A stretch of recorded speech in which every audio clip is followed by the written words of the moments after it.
This morning we have a unique experience of having an interview with one of the disciples of Jesus. And now, without further ado, let me introduce to you, straight from the Gospel of John, a fisherman by trade, the disciple Thomas.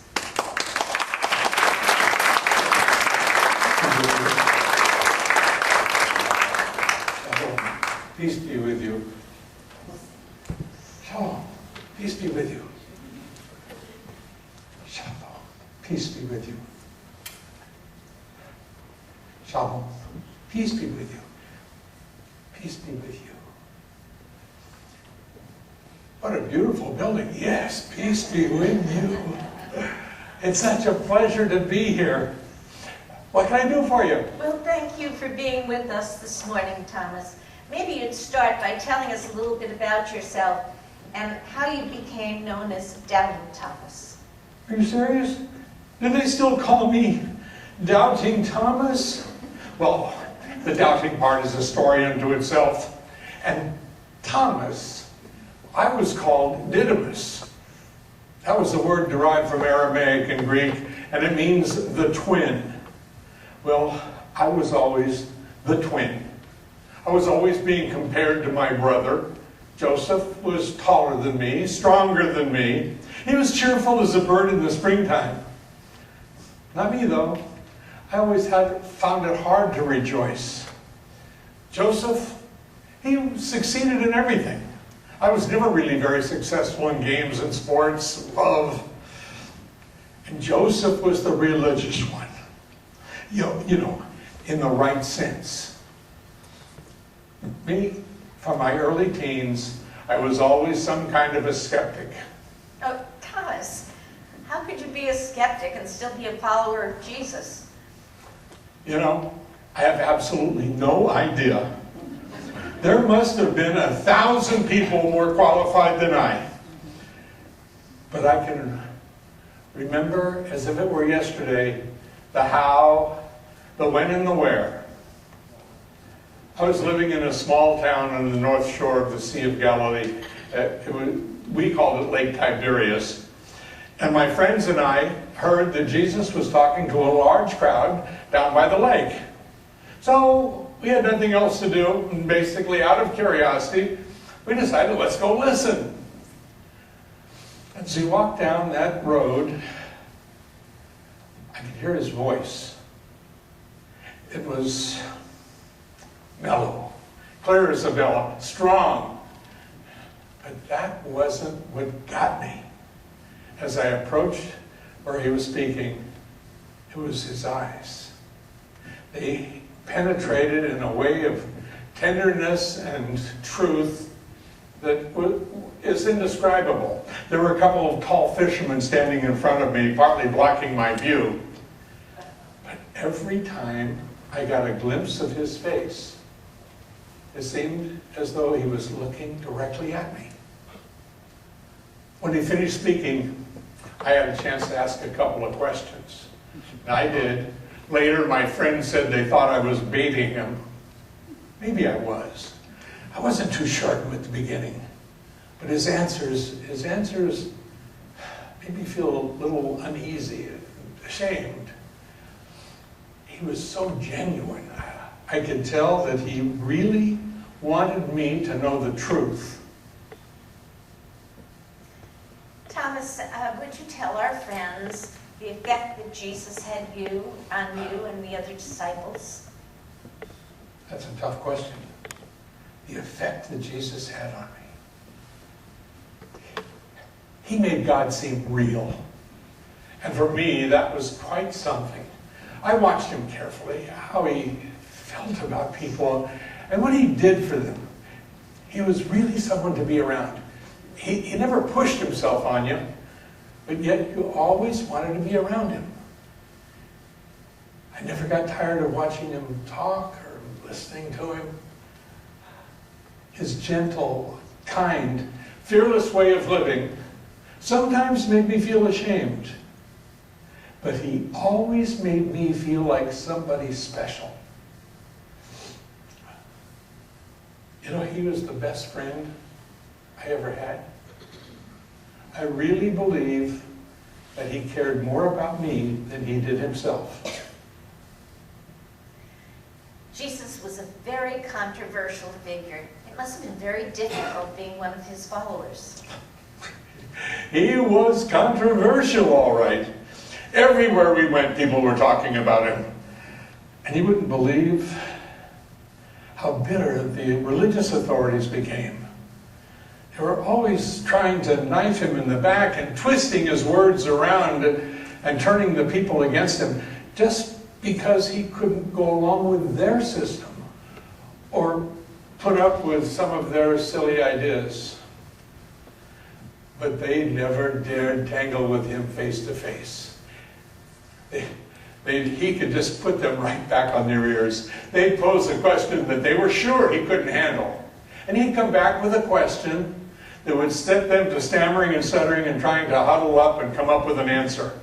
Meanwhile, all the people were laughing at them. But as Jesus became more and more popular, the authorities became more and more hostile. I could sense that trouble was brewing, bad trouble. They were out to get him. They would do anything to get rid of him. One day in Judea, we were preaching, and the authorities got the crowd so riled that he was nearly stoned. We barely got out of Jerusalem with our lives. I knew then that if Jesus ever went back to Judea, back to Jerusalem, his life would be in real danger. Thomas, in the Bible, we've read about the miracles that Jesus performed. Would you give us your first-hand view of being with him? Wow. He performed so many miracles during his short 3-year ministry. But there's one you got to hear about. This is right after we went back to Galilee. It was right after the stoning incident I just mentioned. Jesus received word that one of his closest friends, a fellow by the name of Lazarus, was very ill. Now Lazarus lived in Bethany, about a stone's throw from Jerusalem. And Jesus, around our campfire, told us he was going back to Judea. We reminded him of what had just happened. He didn't seem to care. He said, I'm going back. Well, we met as a group, and I made the suggestion that, listen, we can't let him go alone. Let's go with him, even if it meant the worst, even if it meant dying. Well, I'll never forget that spring day, entering Bethany. The crowds of people were moving through the town into Jerusalem to celebrate the Passover. When we arrived, Martha, Lazarus' sister, was outside in the yard. She saw Jesus, and she went running up to him. And she fell on her face at his feet, holding onto his arms. She said, Lord, why didn't you get here 4 days earlier? If you had, my brother would be alive today. Jesus lifted her up, and there were those eyes again. He looked into her face, and he said, he who believes in me will live, even though he dies. And then he turned to the rest of us, and there had to be not just the disciples, but maybe 20 or 5 other people moving into Jerusalem. And he said, he who lives and believes in me will never die. Do you believe that, Martha? She said, yes, Lord, I know that you're the Christ. He then said to her, take me to the tomb. Well, you know what a tomb looked like in those days. It was on a cliff wall. Somebody had dug a tunnel, and they had closed the entrance with a stone. When we arrived, Jesus said to one of the men, roll back the stone. Martha complained, saying, Lord, if you do, there will be an order. Jesus repeated the command to 2 of the men there, and he said, roll back the stone. And they did. Now, Jesus walked to the front of that tunnel. You could see the darkness. We were all standing around. And he said, Lazarus, come out. Well, did you ever feel the hair stand on your end with goosebumps? You know, a little that feeling of electricity, that something was going to happen, and what? Suddenly, a figure emerged from that dark tunnel. He was wrapped in strips of white linen cloth. Who was it? Lazarus. And he was as well as you and as well as I. Well, if you ever want to become popular, if it's around Passover time and you're near Jerusalem, all you have to do is raise one person from the dead. The effect was amazing. But then Jesus, in spite of the danger, went back into Jerusalem. Yes, he did. But he had to be there. The crowd was so excited. They were cheering and applauding. A lot of them had already heard about the Lazarus resurrection. And they were screaming hosannas, and some even said, "The King." But when that came to the ears of the religious authorities, they were more determined than ever to get rid of him. He didn't have a chance. Jesus started acting a little differently in those last days. He kept talking about going away and leaving us. I was confused. I remember that night in the upper room when Jesus said, "You know where I'm going, and you know the way." Well, I'm not the brightest guy in the room, and I did not know where he was going. So I said to him, "Lord, we don't know where you're going, so how can we know the way?" He turned to me. There were those eyes. He smiled, and he said, "Thomas, I am the way, the truth, and the life." He said a lot more that night, but a lot of what he said, didn't sink in. I just felt bad. I know it was quite late when he finished talking and we went out into the garden that we knew so well. We were there just a short time when suddenly this huge crowd of people were coming up the hill toward us. I knew this was going to be serious trouble. As they got closer, carrying their torches, I saw they were soldiers. They were coming to arrest Jesus. And Judas, of all people, was leading them. So he was the traitor after all. And I could never understand it. Jesus didn't even try to get away. He simply turned himself over to them. They arrested him and took him away. From that point on, my life seemed like one long nightmare. They called it a trial. They called it justice. It was a frame-up right from the start. They knew he was innocent. When the case was turned over to Pilate, he also knew Jesus was innocent. But he went along with the crowd just to save his own political skin. The soldiers, they mocked him and they beat him. And they went so far as to make a crown of thorns, and they shoved it into his forehead. But if that hurt, if that was pain, it was nothing like he must have felt when they took him out to the people he loved. And they cried out, "Kill him. Crucify him. Crucify him." And they did. I sat on a hillside watching him carry that cross up the hill and be nailed to it between two thieves. I kept thinking to myself, why? Why doesn't God in some way come down and save this man.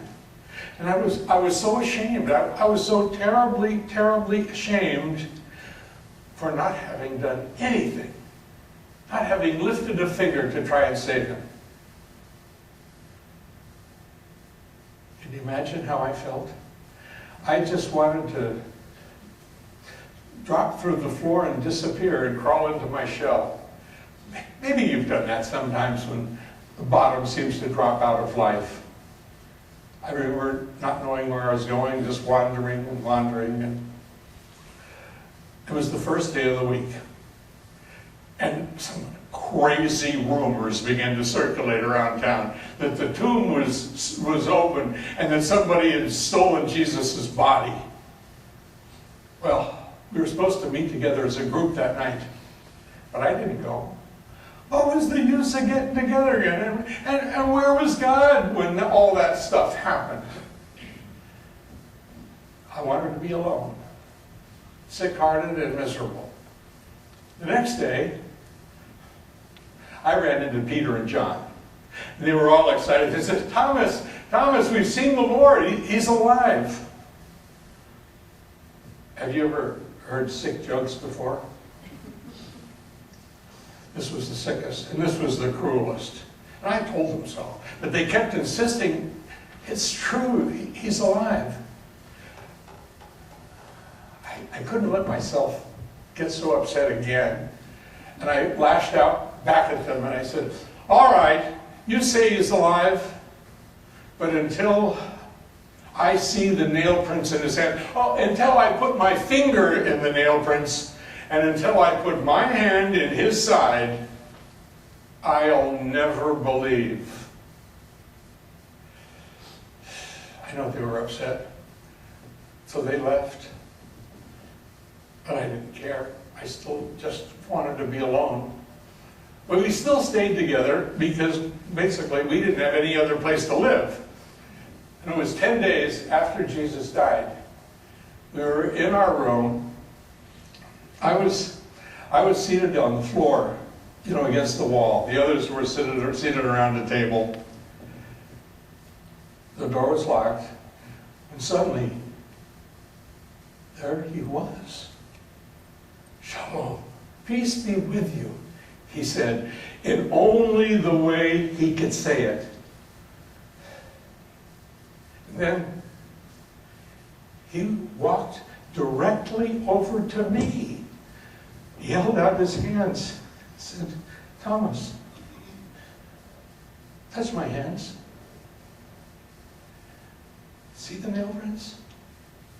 Thomas, put your hand here in my side. Can you imagine how I felt hearing my stupid, foolish, angry words coming back at me from him? The same words I spoke to Peter and John? I just wanted to slip through the floor and disappear. But in that same moment, I felt this incredible surge of joy. I recognized that my Jesus, my living Jesus, had come back for me, just for me. It was in that moment that everything became clear. I could see everything, all the tremendous things that he made claims about himself, his really wonderful way of living, his strange way of dying, and now his coming back. I knew who he was. I fell on my face at his feet, and the words just came pouring out. My Lord and my God. That was a long time ago. After he died, the Spirit of God sent me to India, sent me to Persia first as a missionary, and then on into India. I've been there almost 41 years.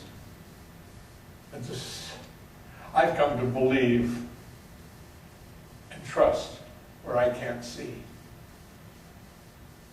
Well, I've probably rambled on long enough.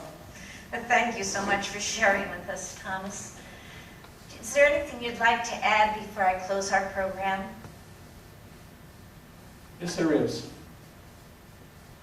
Maybe some of you here have your doubts that he really did rise from the dead.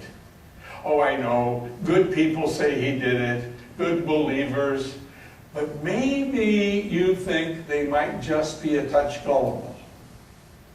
You feel like I felt. Take it from me.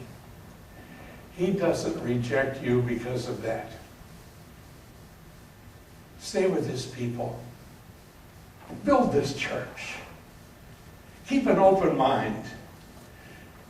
And one of these days, he will make himself real to you. And he will be saying again, blessed are they who haven't seen, but yet believe. That's the really great believing, isn't it? Oh, I hope that happens to you. And you'll be able to say, like I said on that unforgettable day, my Lord and my God. Oh, yes. I was a skeptic once. But the living Christ made a believer out of me. And he can do it for you. Take it from me, the man they call Doubting Thomas. Shalom. Peace be with you.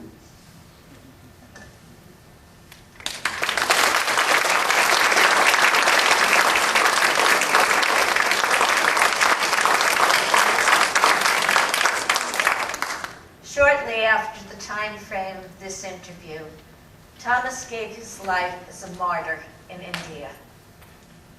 If you have doubts, I hope you'll look in the Gospel of John and remember the words and testimony of Thomas.